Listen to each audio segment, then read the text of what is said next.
Hey everybody, Matt here, Hollywood's Garage. Today's video is working on the snow-covered Super Duty. She's been sitting for about a few weeks here, and just recently my glow plug number 2 has left the chat. It pretty much just failed. Usually they kind of, they'll work, throw a code, you clear it, they'll work a few times, throw a code. But this one only resetted once and worked for one key start, and ever since then she's gone. She left the chat. So we got a Delphi genuine one from Napa, so we'll get that changed out. Never done it, so follow along and see how easy we can do it. But first of all, it's minus 30 out. Truck's been plugged in for about 2.5 hours, so let's just do a cold start.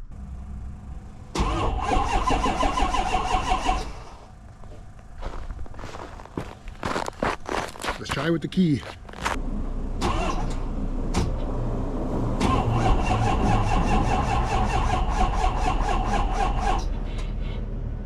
Well, got her hooked up. Give her some juice. We're gonna give her the fast charge.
Well, got the truck in the garage.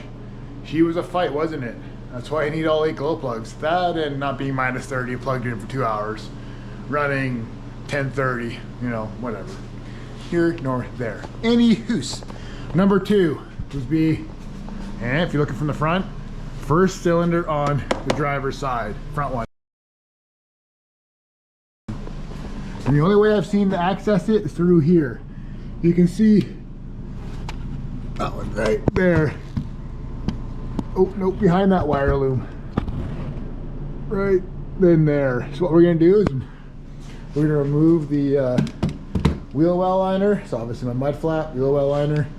We'll see how good of a clearance we have there. Got the liner off, leave it on top of the tire to save us from having wet elbows from the tires, but do have the truck on a soft boil, get these batteries charged up while we're doing the work. And to show you the code, P0672. Click on it. There you go. Cylinder 2 glow plug, circuit open. So we're gonna go ahead and we're gonna clear all,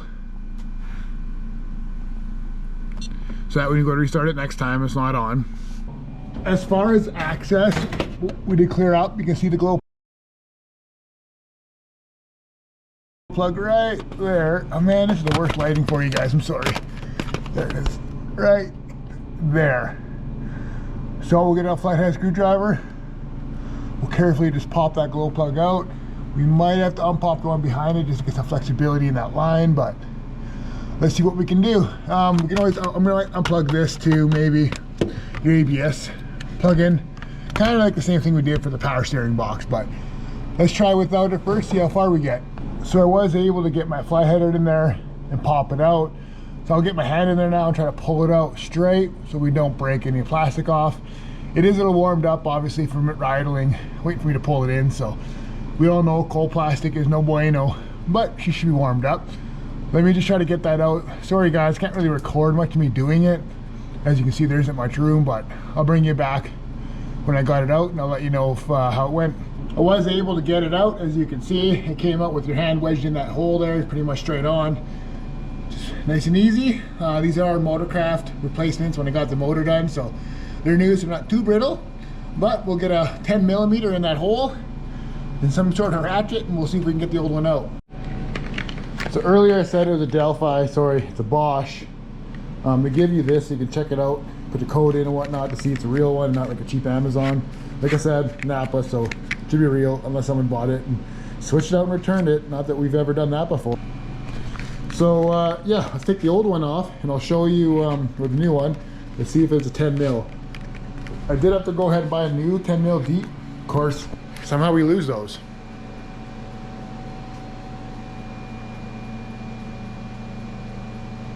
Oh, anyway, let's open it up. There we go. There she is. Careful bringing it out, but we're gonna do some testing with the old and the new one and kind of show you why they go wrong. But let's just see if the 10 mil slips over. Nice and easy. You probably get away with a shallower one, obviously, since it's a nice deep one, but you also got to reach down to the cylinder head. So we'll see how she goes out. I got 10 mil in there with a 3-inch extension, and then I'm going to try a swivel, 2 6ers, and my ratchet. My ratchet isn't strong enough. We'll bring out the ratchet, do it by hand, but let's see if she works. I got it out. It was a series of, use a ratchet. Don't use it in like a powered one. You want to feel that little break almost, like a thread's letting go. It's not torque tight, so just remember that. I had to get it out with a pen magnet. Honestly, it barely just like not the I'll show you what I mean. I'll show you what I mean. See, that's not magnetic. That's not magnetic. The base of it is, so it's tricky to get it out. Ooh, don't drop it. So as you can see, we've got the new one, we got the old one. A little white at the end there, but it's an NGK. It's actually a good one, but either way, I'm going to show you the test for that. Can you see that? So what we're going to do is you want to put a, doesn't matter positive or negative, but one on the base and the one on the tip. And you want it below 2 on the ohms meter. You want the horseshoe. So one on the tip and one on the base. See, we're at 1.1 on the new one. Go to the old one. Look at that, 7.3, way out of luck. That thing has too much resistance between the body and the actual glow plug rod. So that's how you can test if they're bad. So let's throw the new one in and we'll test it out. So to get it out, I had, like I said, the 10 deep mill, a 3-inch, swivelly boy, and 2 6ers. That's how I got the number 2 out. The rest are actually pretty easy to get to if you had to, especially this back one with the wheel well liner out. Just as an FYI, if you have to replace them all. I mean, the one behind 2, so 4 would be a fun one. All this wiring in the way, but you can move that. Anyway, I'll put the new one in. Well, I think I dropped the glow plug into the valley cover, so we're into the head cover, I guess, whatever. My assumption it was a guided hole. It's not, you just gotta, anyway, lessons learned, but we have to pretty much drain the coolant to pull this whole setup here, take the battery out, we'll pull all this, we'll be able to see it better from the top. I just can't really see much in there with the angle, and I can't really get a light in there and look in the hole at the same time with the magnet, so we're just gonna pull it, and it is what it is. Lesson learned. Got the box out. It's not that big of a job. You gotta take your time so you don't break the plastic of the nipples of the nipples of the jug, but if you look, the plug's in there. It's in the hole. I don't know what it was. I couldn't get like the ratchet tight, so I'm gonna try now, obviously from the top, see how we do, but there you go, that's what you're looking at right in there. There we have it. Just note, guys, it's only 14 foot-pounds, so like don't friggin' give her the beans.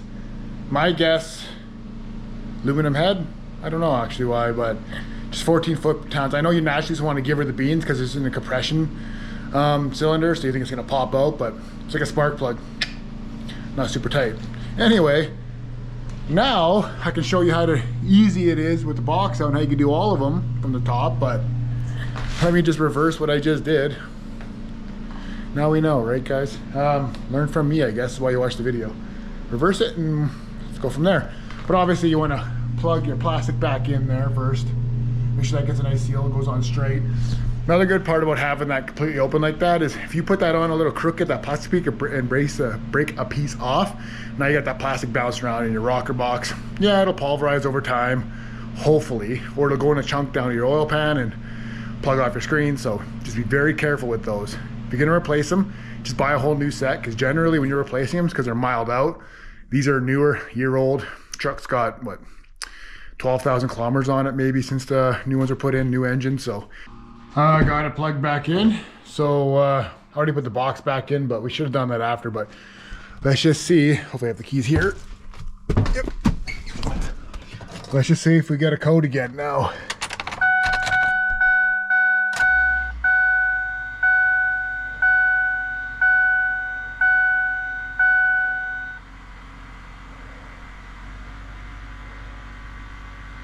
I don't really want to start it because we're in the garage, but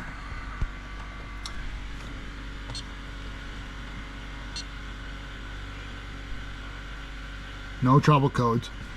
Okay, well, because we're going through a heat cycle right now, or mind you, might be too warm in here now, but I think the glow plugs still work otherwise.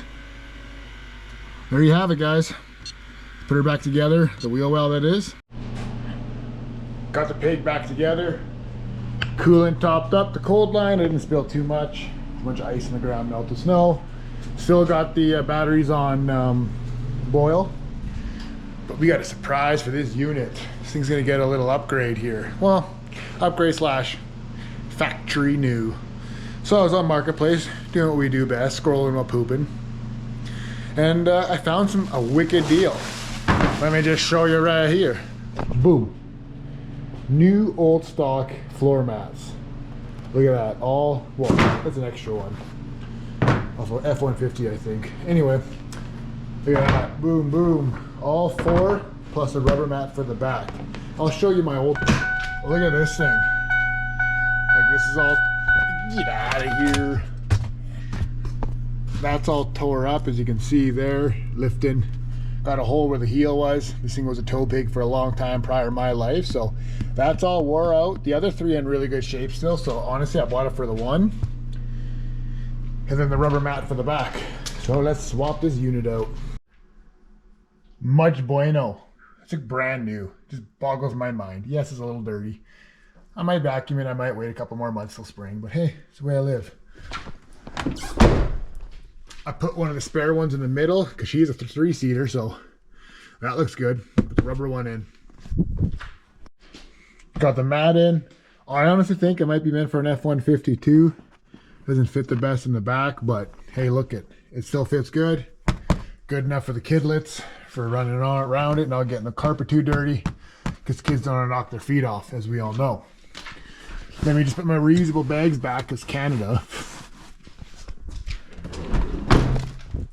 So there you have it. That's changing the glow plug. The whole driver's side doesn't look too bad. Obviously, once you pull all your coolant stuff off, which I'm glad I did. It was a peace of mind.